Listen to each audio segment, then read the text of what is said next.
Welcome to Pioneer Mindset, a place where we challenge our mindset and address the discomfort in both business and life by finding clarity resulting in bold conviction.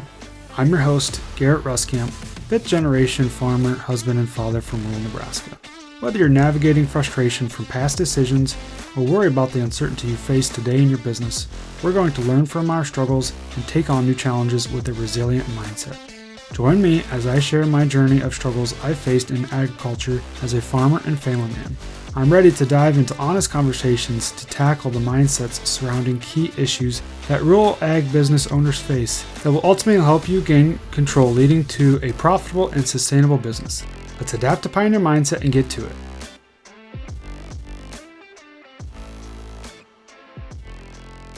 Welcome back, everyone, to this week's episode of Pioneer Mindset. Excited for a fun episode. I hope all of our episodes are fun and valuable, but this one today, I actually reached out to this guest specifically because it seems like he's always having fun.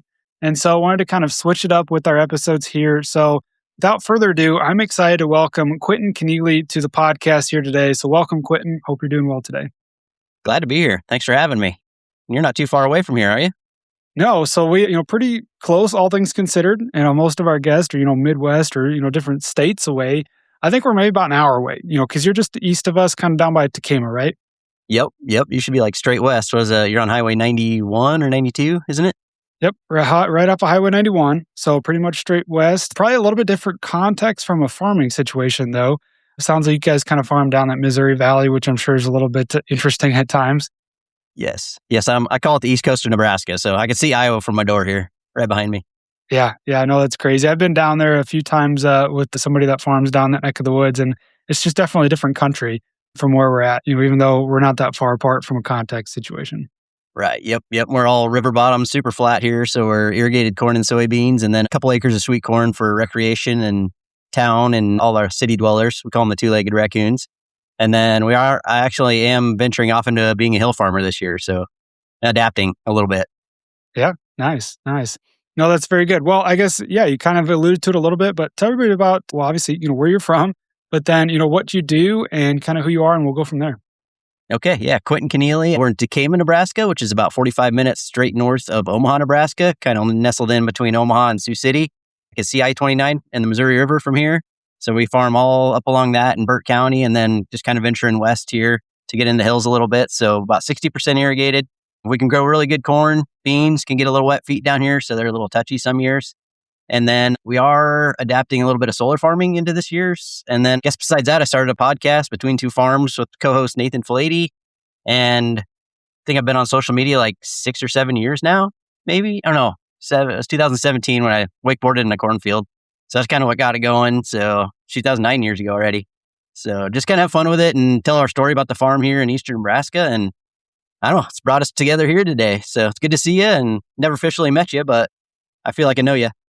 Yeah, it's kind of the same thing with social media. You follow somebody long enough, you feel like you know them, even though you've never actually, met them in face-to-face or shook their hand or any of that. So I'm glad to have you on today. And, it's funny you go back to that video about wakeboarding, and definitely said when you're in Missouri Valley, a lot of different situations here. And I was literally just thinking back, as we're recording this, we're sitting at mid-March.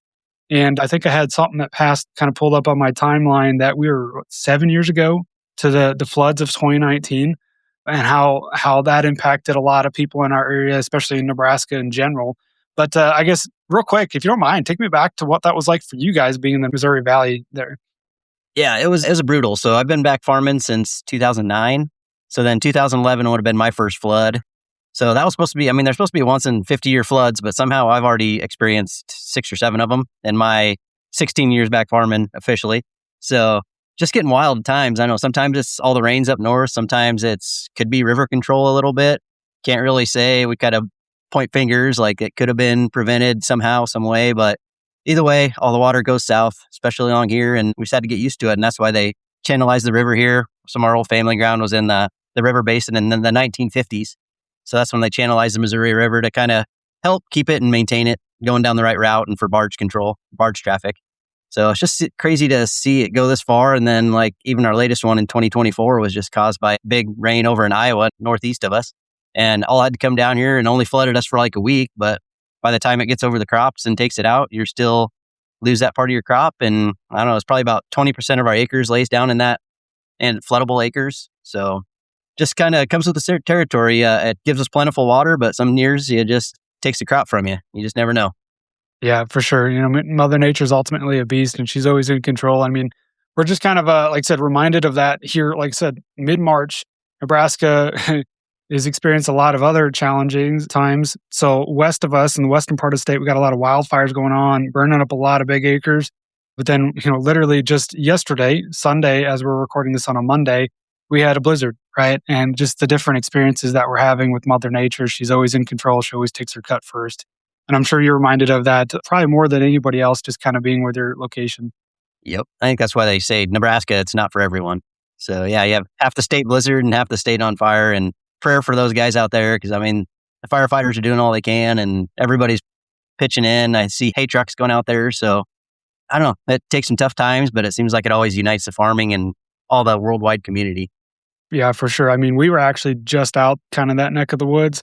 And so it was one of the fires, they're calling it a cottonwood fire. It doesn't really matter, but that was south of us and about 10 miles to where we were at. And the one day the wind shifted and all of the soot and the smoke and all that was kind of up in the town that we were in. And it's just, I've never been like that close to it. Usually it's like you said, it's off west of us. It's there, but you're not experiencing it firsthand. And that was kind of our first time experiencing that. I mean, it almost kind of gives you the chills and you feel for those that are out there fighting that firsthand, and kind of actually had some family out there trying to protect their places and stuff like that. And so, yeah, not a good situation there. Pray for them guys for sure. So we need a rain. Seems like more of the states getting into the drought monitor too. So it's hard to believe after nice rains last summer. Yeah, I know. Well, and that's just it. It can all change overnight and flip of a switch. It'll probably start raining about the time the planter pulls out of the field, right? Yep. That's what kind of we're banking on. So get a little bit planted early, make sure the planters work, and then you usually get that little big rain. You got to sit around for a while and wait. So yeah, for sure. No, well, I guess kind of back to, how we got in contact is, I've been following you on social media and it sounds like you got a pretty good following. So tell me about that a little bit and what's kind of driven you to share your story. And well, I mean, ultimately, I'm sure it takes a lot of time. So what kind of drives you to share that?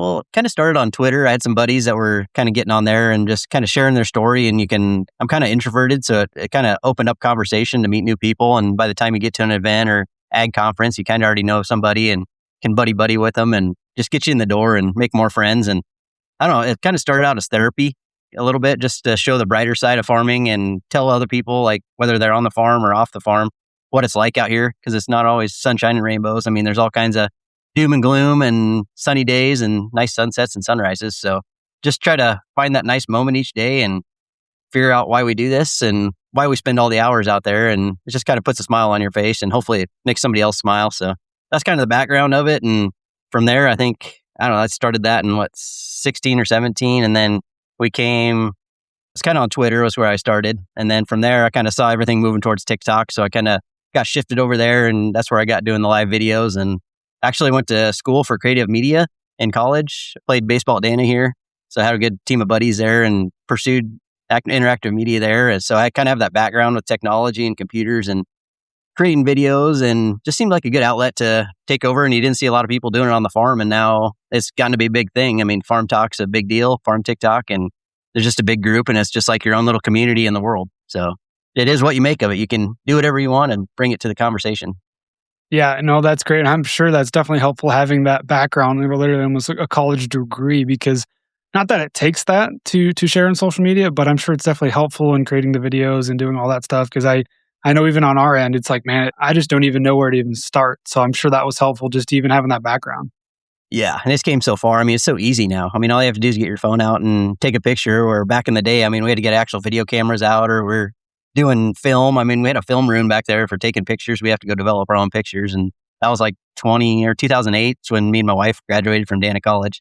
So, I mean, that's how far it's came this far and how fast it's came. So it's just so easy. I mean, anybody can grab a phone and go out there and make some really good content now. And then you have all these apps that help you edit it. I dabble around in them a little bit, but most of us just try to keep it authentic. So just be yourself and find your niche and go with it, because everybody's going to find their one spot where they're strong, just like you and your business side. I mean, it's fun to watch you guys talk about that kind of stuff just because it's not my specific area. So it's cool how it all brings us together.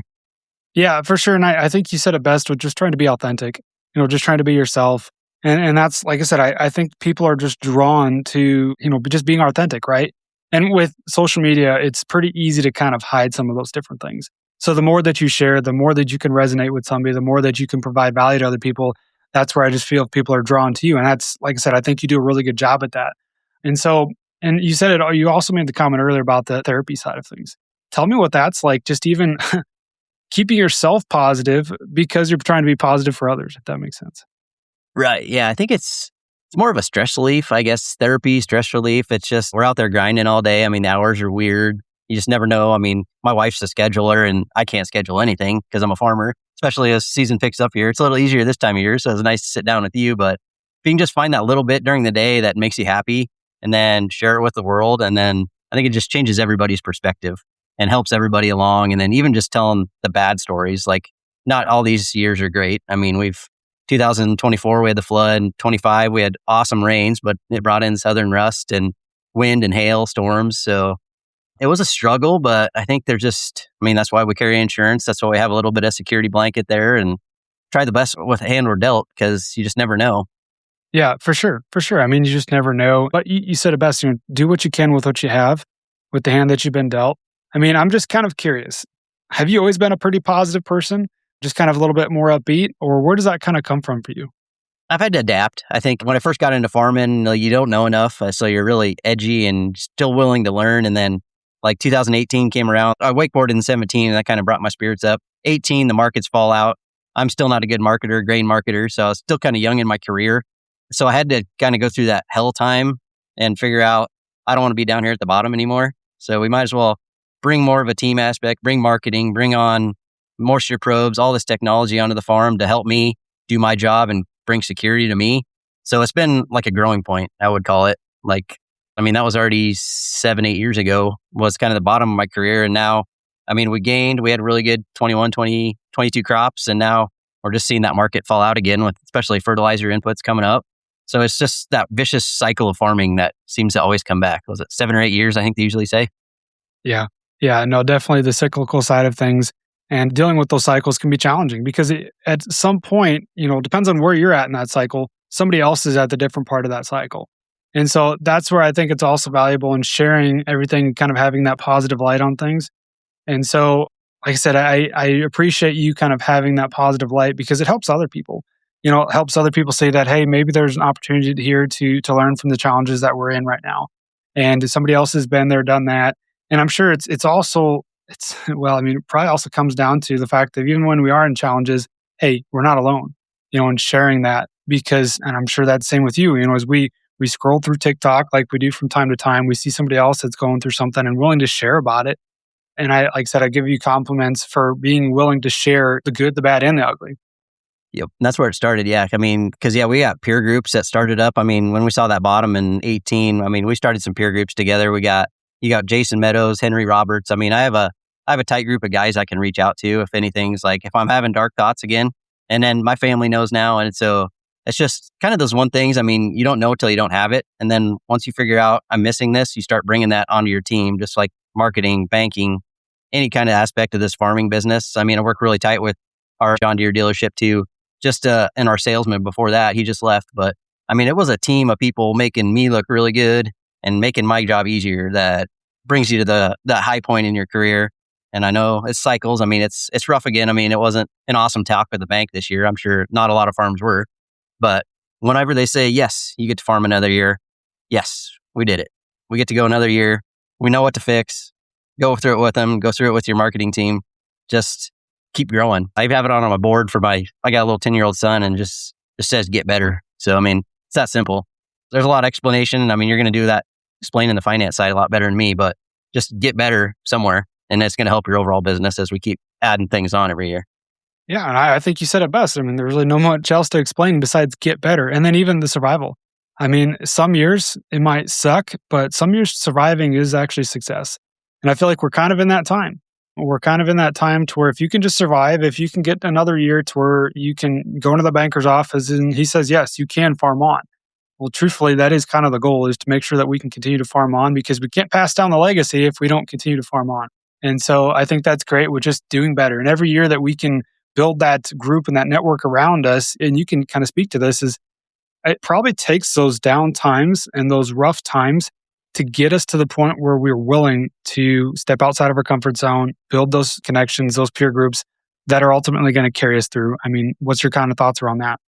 Yeah, I think it just takes those down years to keep you in check, because I think you just you're in that comfort zone and you need something to push you, because you're not growing if you're in your comfort zone. I mean, I watch a lot of motivational content and I love that, because farming's not always comfortable. I mean, there's not a lot of years where we're probably really comfortable, especially if you have irrigation. You can't go to the lake all the time because you got to run around and move pivots. So just little twists on that and how you can just make your farm better. And then, yeah, once you have that down year, yeah, this money went to the wrong place. I spent too much there. So now, I mean, we're really watching nitrogen going into this year. And it took last year to me to get on with UNL Extension. We have a great gal, Marina, here in town that I met with her. And it brought me to Sentinel Ag and watching our nitrogen deficiency. So even though I didn't have a great year last year, I learned as much as I could to help with this year and save fertilizer and nitrogen costs. So it's a different way of looking at things, but as long as you're trying and getting better, I mean, even with moisture probes, I spent a bunch of money on moisture probes last year just for them to tell me our moisture profile is full all season.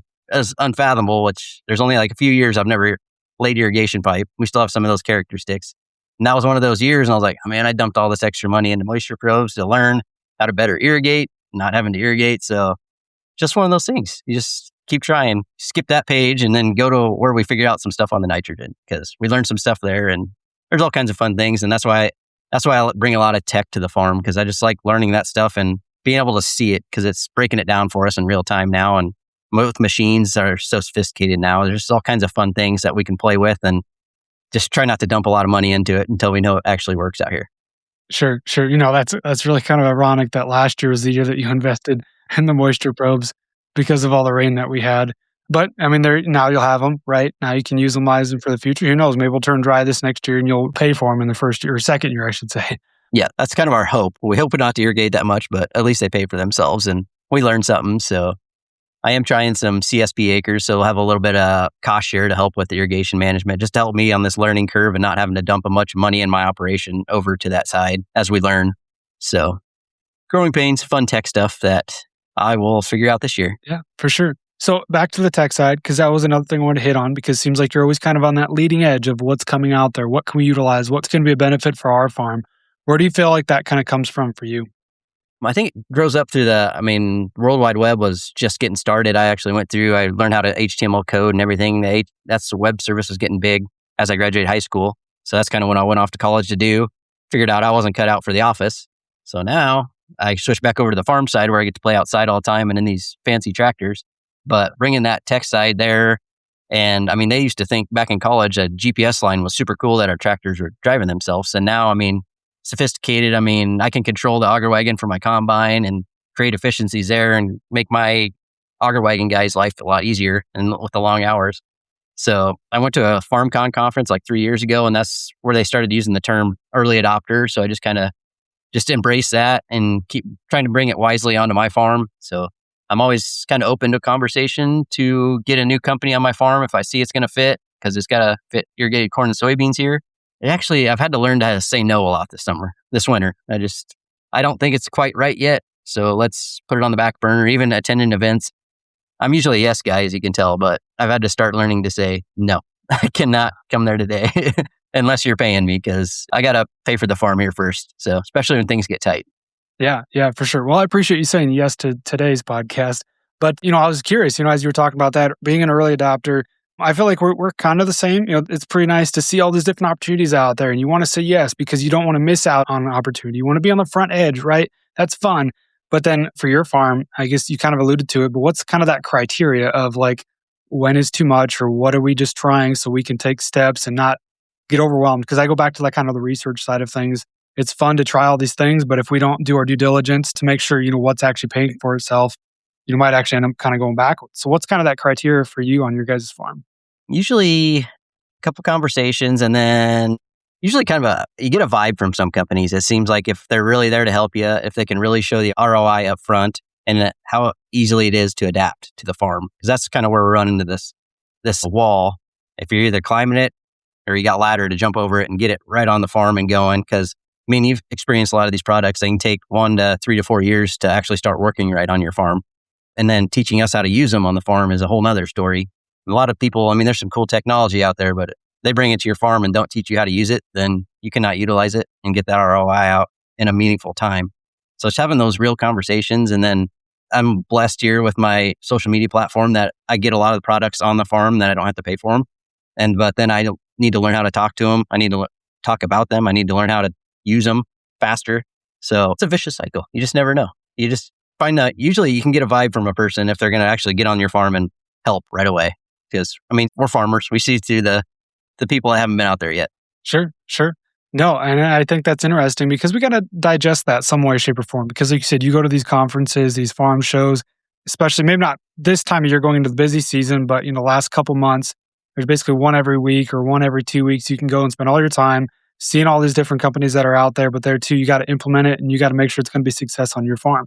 So I'm curious, is there anything that really stands out to you that's worked well in the past on your farm that's like, hey, this is a home run? Whether it be something simple or something even just more sophisticated, start with that. But then I'm curious also going forward, what really excites you as well on the technology side? I say acreage reporting has been my biggest one and easiest one to do on the farm because my tractors were already doing this. And then just to digitalize my acreage reporting was super easy. And it saves me money on crop insurance premiums. And then it saves me a hellacious amount of time not certifying my maps with crayons and stuff. So that was kind of an eye opener. And I actually had that problem. And I was in Fargo, North Dakota, speaking at a bushel conference. It was a totally different subject, just basically using technology. And these people come up to me and tell them what my problem was on the farm with I need to map out my irrigation and then put my acres in the irrigated and the dry land. And they're like, that's what we do. I was like, all right, we'll talk when I get back. So now I've been working with them 4 or 5 seasons. And now I just kind of work on that side with grower adoption, just trying to show people how easy this is and how easy it can be implemented on the farm and how it can help your operation, save you time and money. So that's one of the easy ones that people think is hard, but it's actually fairly easy to adopt and get on the farm fast. And then the other ones, I mess with autonomous pivot. Just irrigation monitoring stuff. And that's a little more sophisticated what goes into that stuff. And then it kind of, seems like that the CSP that we still need moisture probes in the ground. So it's kind of getting to be a whole system running with the irrigation management. And then other stuff, bend sensors. Haven't had super amount of luck with those yet. I think they're still a work in progress on grain monitoring systems. I think there's still some stuff that's haven't got my ROI out of that yet. I don't want to drop any names yet because I don't want to get in trouble or you in trouble. But what other subjects are you interested in? I kind of go all over the place. Well, I think you're doing a lot on the operation side of things. And especially, you mentioned and I've kind of followed you, the fact that you're doing the acreage reporting side of things. And at first I'm like, okay, this makes sense. But the way we're doing is okay. I could definitely see from an irrigated and a drylands perspective how that would be huge. I guess we're just kind of all dryland farmers up here, so it's a little bit different. But man, that would be huge on that side of things. And we even went as far as this last year was the first year when we did for the crop insurance side. We used as planted maps. And we're not a large operation, but it changed by quite a bit. And the amount of premium that we saved was huge. So I'm sure that's been great for you on your operation and seeing that difference on the irrigated versus dryland as well. Yeah. So you got a good start. That's the easy. That jump is really easy because the machine's already doing it for you. So all you have to do is submit it. And then, you got a little bit on your part. You got to make sure everything's in there accurately. But it's pretty easy anymore. Yeah, for sure. But then, we'll do a lot of variable rate fertility. So there's a lot of variable rate seeding recs. So we're trying to cut because seed's super expensive. So we're talking about cutting our seed costs this year, kind of getting down to the nitty gritty and making sure we get the right amount of plants on which acre with the best fertility. So I have a few different agronomists that help me with that. There's some a little bit more old school thinking. And then they've got new school like soil wetness index. And then Helena, I use a lot with Helena now, just because their agri-intelligence is along a lot further than I thought it was. So their systems worked really well along our operation. So. Yeah, no, that's great. And that was going to be kind of what you kind of alluded to, and we don't necessarily have to dive too deep in the weeds. But, I think there's a lot of, and you even kind of mentioned Sentinel Ag, a lot of those different companies on whether it be the soil sampling side of things, making sure that we have good, accurate data there, but then actually utilizing the data seamlessly. I guess the term that I'll use is seamlessly because we've always had the data, but how do we make sure that it's seamless so that we can actually use the technology that's in the tractors? So have you had pretty good luck kind of integrating those two? Yeah, that's why I think we're fortunate with the operations center. I hate to give Mother Deere too much credit, but their systems do talk to a lot of other systems now. We're breaking down some of those data silos. We run LibreCart on the grain carts, and that goes in there. I can post calibrate with my operations center. And then my ag data can take all my precision maps, put them over to their system. So it's just getting a lot easier. I mean, it's not working super fast yet, but we're breaking down some of those data silos. So this stuff starts talking to each other better. And now my agronomists can get in there and see my operations, see what my tractors are doing, where we're at for planning, what field's done, what the script looks like. And then with Helena mixing in there, I mean, a lot of these systems are they're talking to each other a lot better. It's not quite there yet. There's always room for improvement. So I'm excited to see what the next 3 or 4 years brings as we get close to 2030 here. Yeah, for sure. It's kind of crazy to think how far we've come. And it's probably pretty exciting to see where we're going to be here in the near future. Right. Yep. And then even with Sentinel, I mean, I spoke with them and it's my first year working with them, but they're even tying the nitrogen efficiency into water management. So kind of get that whole system of what we're fighting down here on the Missouri River bottom. So just some of the cool, like seeing these startups come to life and figuring out some further more efficiencies we can find on the farm even our water supply in Nebraska. I mean, we've got to watch it we got abundant water, but we want to keep the nitrates out of it. And we always want to walk that fine line and do our best that we can on the farm to not over nitrogen or get it in, mess up somebody's water system, because that would be the last thing I would want to do on my farm. I don't want anybody yelling at me. So that's one thing. It's just as we get with progression here that we need to start looking at everything we do, and having all that data to back it up is hopefully going to help my farm going down the right road here. Yeah, for sure. So I guess kind of on the same side with technology, and we mentioned a lot of I won't say the day-to-day operations, but like within the production side. All right, so kind of a twofold question here is, one, how does your banker like you adapting all this technology, and how has he been able to see that kind of pay? And then two, how have you been able to adapt the technology even on the financial side of things? If you have, or kind of speak to that, if you've done much of that on your operation. I did a few years ago after FarmCon. I kind of got with the early adopter group and we kind of figured out a technology budget. We couldn't really pinpoint that number much, but we kind of look for what remaining dollars an acre we might have room for, and then how much it costs to add on there. And I think the banks are liking it because it provides accurate data, whether the bushels. So you just want to make sure it gets through the cash flow right. So we're getting tracking bushels accurately through each field and each operation, because I farm with my mother and my uncle. So we have few different operators on the farm, but we still need to keep track of our bushels and make sure those are accurate as we can make possible, so we can further plan for the next year. Because we're always good about storing grain in grain bins, so we have a lot of grain storage. That was kind of one of the infrastructures we kind of like to keep building. So we do keep a lot of on-grain form storage so we can catch that carry later on in the season and keep our harvest moving. So, and then that's where it comes into like paying for some of these. I mean, you got a little bit, takes to certain ones that I will pay for if I can see the ROI. And then there's other ones that people bring them to me and I get to try them and talk about them on social media. So it cuts some of those costs down.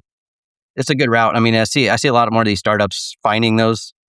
I hate that word influencer, but it's like an ambassador to help them get on the farm and help people talk about it and learn about it. So I see that role's gotten efficient and better. And that's kind of where I decided to go 3 or 4 years ago when I started this adventure. Yeah, well, I think that's great because you're utilizing the platforms and really everything that you've worked hard to build, because it's not like you've done nothing to get to this point on social media, right? So it's probably been a process to get to this point, and I'm sure it'll continue to grow from here as well. But you're utilizing that as a way to maybe get some hands on some technology. And then we find the good technology that's out there and we can continue to promote it. And then we're, in a roundabout way, sharing that with the folks that need to use it as well. Right. So it's probably helping people in a roundabout way as well. So you made the comment as far as a technology budget. There's one thing that we probably could hit on as well, is just having that budget for something instead of just going basically whole hog on everything that we see and we find. That probably takes a little bit of discipline, like, hey, all right, we're already implementing quite a few things. Let's just kind of dial it back, or let's just kind of manage what we have for this year. Exactly. And that's what, I don't even know where I heard that technology budget, but it was just on this early adopter thing. I was like, we better start setting at least a standard in there so we don't start overpaying and hurting the operation on them, because I was like, that's the last thing I want to do. And that was kind of mid-cycle between the uppers. And so as we start going down, so that was when I started it. I was like, we better start watching this, because we don't want to dump a bunch of money out there we're not going to see for maybe 3 or 4 years. And that's even with this like cover cropping thing that I started after the 2024 flood. I mean, I don't know if I've really seen the benefits from it yet. I think it's still early in the process, but my agronomist down on the river liked it last year. It seems like the water is infiltrating better. So I went ahead and re-enrolled them with the Cargill Region program just to help me pay for them and keep this process going. So there's other alternatives you can also check out to help your operation, so you're not carrying all this cost for some of these technologies or practices that we're changing out on the farm. So one thing to think about for people listening. Yeah, for sure. For sure. I guess last thing here on that is how do you keep it all straight? I mean, are you able to kind of, for the most part, digest, okay, we're doing this on these acres or keeping it all straight? Is that just kind of your human nature, something to be able to kind of adapt to over the years, or how's that been for you? Operation Center certainly helps. And if an app, and then I'm not good at writing stuff down. So it's definitely got to be put in Operation Center. And then we're bringing AI on there too for this coming year with the Ask My Farm with a couple of guys from Iowa. So we are incorporating AI just for helping these game plans and getting processed and uploaded to the Operation Center better. So that'll be a new process for this year. And yeah, I guess I'm a little OCD. So I like to watch it and make sure it's there. So I did plan on it and I make sure it's in there somewhere so I know where it's at. And then I think most of it has to do with the Op Center. So I think we're safe. Sure. No, I mean, Operations Center, we've used on that our farm. And I think that's, if you're just even implementing the basic things, I feel like that's a really good place to start because there's so much capabilities you have within that. And then even the record keeping side of things, I'm terrible with it. And if I got at least a place to go back and reference, okay, this is what I did, this is what we did it and when we did it, all that other stuff, man, that's been huge, almost a lifesaver at times. So like I said, not trying to give any free credit to Mother Deer, but at least they're doing a lot of good things there on that front. Maybe they'll send us a check. There we go. There we go. But yeah, it seems like they're almost adding too much onto it sometimes too. Like it's crazy what's on there now. And we're 5 years ago, I mean, it was pretty basic. It held your field information and seed, fertility, what all went into each acre. But now, I mean, it's almost, you can find about anything on there. Almost too much, information overload. But Sure. bless their heart for trying. And weather now. Weather's on there. Right. For sure. So I guess I was going to be kind of the next thought I had is, so you got a podcast as well. Tell me about that and tell me kind of how that kind of kicked off for you guys. Yes. So Between Two Farms is what it's called with my co-host Nathan. He's a North Dakota boy. And we kind of met on LinkedIn. I think it was 2 years ago. He had one of his own. And he's very cynical and very skeptical of these products that are all coming to market, especially on the ag tech side. I was almost like that yes guy. I was like, all right, let's do it. So I think we saw it as a potential good, like happy medium to like combine these and have conversations about which of these ag tech is actually working on the farm. And we just kind of game planned it for a year. And then we kicked it off here right before FarmCon in January 2026. And we're remote. So we're doing it over the internet like you and me are doing.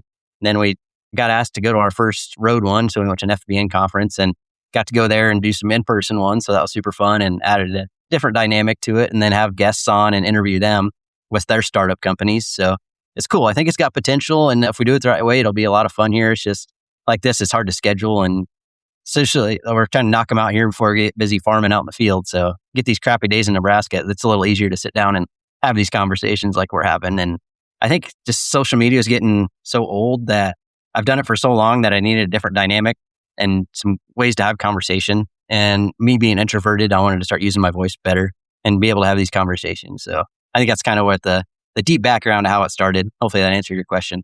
Yeah, for sure. I mean, and do you feel like that's going to allow you to maybe, like I said, dive deeper into things? I know that was partially why we started the podcast was because, well, back at one point in time, reels on Instagram were 1 minute. You know what I mean? You can't get a lot of words into 1 minute. Granted, you could, get on YouTube and have some longer videos there. But with podcasts, that's what's nice about the platform is you get a little bit longer form, content there. And so hopefully that'll allow you to kind of deep dive into some conversations, like I said, have guests on. So what are you pretty excited about when it comes to the podcast side of things for you guys? I think it's just the more conversations and the deeper we can get into them, like you said. I mean, there's so many companies out there that need help, that need brand recognition. And then we can kind of be the happy medium to give them a platform to talk about how to use their products. As I know, you go to a farm show, it's really easy to get lost in the mix and maybe somebody doesn't want to stop at your booth.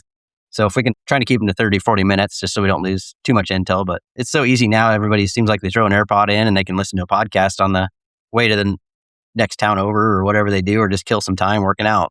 So it just seems like a nice jump to where we've been in the social media world to where we want to help other companies and then how actually like show them how it actually works on the farm. So we're hoping to bring some of these products to the farm. We're not quite there yet. I mean, some of them I probably will be using here soon, but I can't disclose that yet. But it's endless amount of stuff we can talk about. I mean, we're kind of bouncing all over the place right now. So I think we got to start pinning it down to like a specific company or idea in the ag tech sector right now. But I think we got potential, and as long as we stay at it and have some fun with it.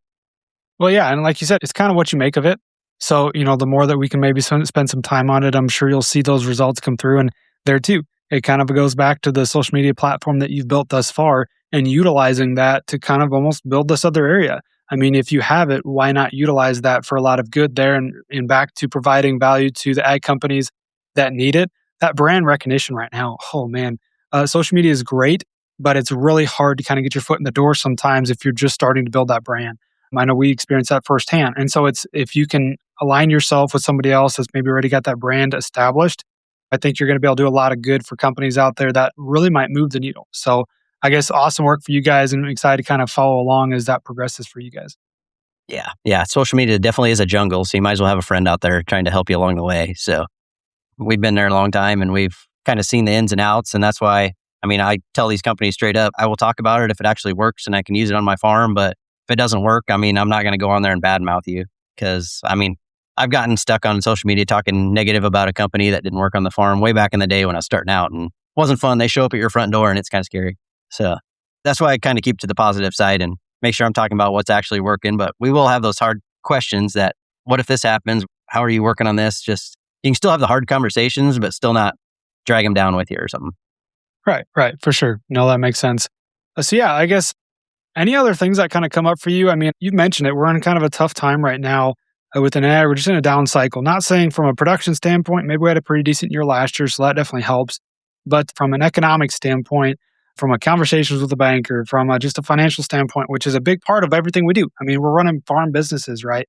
And so, I mean, how do you do your best to just stay positive and to make sure that we're enjoying every day? Because we are truly blessed to enjoy the life that we have. So I guess for you in general, just how are you doing that as you move forward into this next year?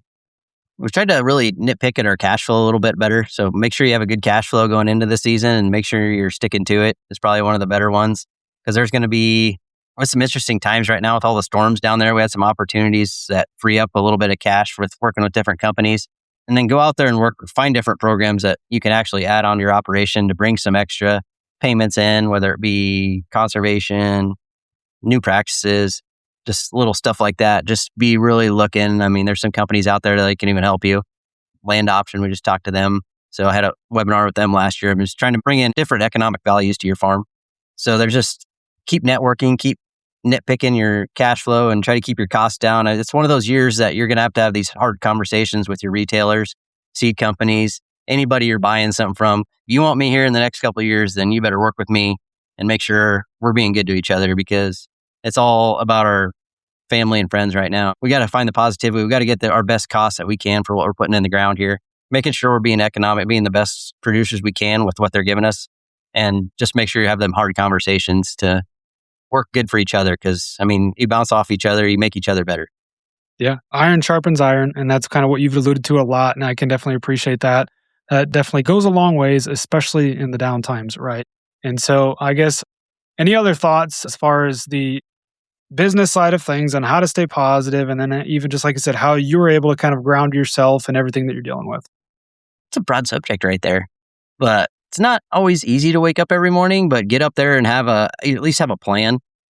Just be ready to go. Have something you're going to get better at today. You might get it done in the morning, but by afternoon, you better hopefully you're getting something done and getting after it. Just keep grinding. I don't know. It's pretty simple. That's what I always come down to. I mean, on the farm, we don't like the blizzard today. We're not going to get a lot done outside, but we've been hauling grain like crazy the last 2 weeks. So we deserve a little day to be able to pick the kids up from school or drop them off at school in the morning too, even during planting season. So we do have these certain things that you can look forward to every day. You don't have to not see your family for a week. I mean, technology helps us get this stuff on the farm. It makes our lives better. I mean, Operations Center, I can watch my tractor plant or the tillage guys going on the other few miles away, or when I'm in town coaching my kids' baseball game. So, I mean, just find something to make your operation better, make your life easier, whether you need to embrace more time at your family. I mean, there's little technologies you can bring on to help you do that. So just find that next little thing to make sure your farm family life is somewhat balanced. You're never going to find that happy balance, but your family's always going to be here for you. And the farm, the best we can do is just try to keep her going. Yeah, for sure. Amen to that. Kind of, I guess, any closing thoughts as we maybe kind of get to rounding today's episode out? Not a lot. Just thanks for being on and just having these conversations, man. This is one of the funner ones I do actually get to talk about. I don't really talk about social media a lot because I don't want to be an influencer, but it kind of got thrown into it and we try to make the best of it and we help these companies along and they help my farm along. So, and then just all these young kids growing up. I mean, FFA, what is it? Agriculture Week, isn't it? National Agriculture Week this week. I don't know when this is going to come out, but I just saw that today. And then you got all these kids driving tractors for FFA week or drive your tractor to school day, which I did back when I was in high school. So it's cool to see that stuff still going. And now it's all over social media and all the heartfelt stories. So all these kids coming up through high school, wanting to get out on the farm, just keep asking questions, keep learning, keep getting better with your hands. And you're going to find a farmer that's going to want you out here helping the farm be a better place and keep that young energy in here. Yeah, for sure. For sure. And I guess on that same note, on the energy side, I do just want to thank you for all that you share for. I mean, I'm sure it's, on this side of the phone or this side of the camera, you don't always feel some of that. Yeah, we can see the responses once we upload everything and see how everybody reacts to the videos maybe. But I do want to say thanks for all that you share for, share whether it be the education side of things on ag or just even that extra spirit, sharing that sunset picture at the end of the day or making people feel good because it is noticed by a lot of folks, even if they're not necessarily liking the pictures or the photos or the videos. So I do appreciate that. And so definitely keep up the hard work there. I'm sure it's not easy and I'm sure it takes a lot of time, but it does definitely help everything that you're doing. That's cool, man. You're going to make me cry. I don't think anybody's ever actually told me that before. So it's nice. It's nice to hear. That's usually what keeps me going because like when I lost my dad, it was about 3.5 years ago during harvest, I lost that sparkle for a while. And then it took, probably a year to just kind of start seeing the life better again, seeing the sunsets right. So if you have to step away from social media, go ahead and do it. Social media is not the answer to everything. Take your time and make sure you're true with yourself first before you're ready to jump back out there because not every day is fun. So just thanks for letting me hear that. That keeps me going. So appreciate it. Absolutely. So, well, I guess, Quentin, that's really all I kind of had for today's episode. It's just kind of a little bit of a shorter one, but also just a really fun one as we dive into some different areas. And so I do appreciate you taking the time today on a blizzard day here on a Monday.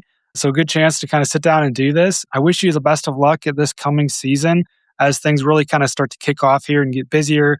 If people want to follow along, where do they find you? Where can they connect with you if they want to learn about what you guys are doing, your podcast? I guess here's your time to kind of share some of the different things that you guys are doing. Well, thanks, man. Thanks for having me on. And then, you can find us at Between Two Farms at all the popular podcast site. And then I'm at TikTok, I'm at Connealy. And then Twitter, X, and Instagram, I am at Connealy19. So definitely feel to check those out. TikTok and Twitter are kind of my main ones. And then I'm trying to get better at Instagram, but it's not good at that story and reel thing yet, but usually tie together. And then I'm on LinkedIn a little bit too. And then we have a joint Facebook account so we can kind of know what's going on in town. But I put a little bit on there on some of the good stuff. So you can definitely follow along on there. And just appreciate you having me on. And I'll try to make it over to Wahoo, or what was it, Howell's Locker. You guys got an awesome locker there. So I got to stop through there and see that again. Yeah, for sure. Well, like I said, thanks again, Quentin, for joining us here today. I look forward to maybe connecting with you here again soon, maybe even in person, even though we're not that far apart. We'll have to try to do that sometime. But for now, that's all we got for this week's episode, folks, and we'll catch you guys next time. Thanks for tagging along with me today as we sharpened our mindsets. If you've gained insight from today's episode, be sure to take a screenshot to share or send this episode to somebody who might also find value in it. For more, follow me on Instagram at Garrett Ruskamp or on Facebook, and join me next time for more conviction through clarity.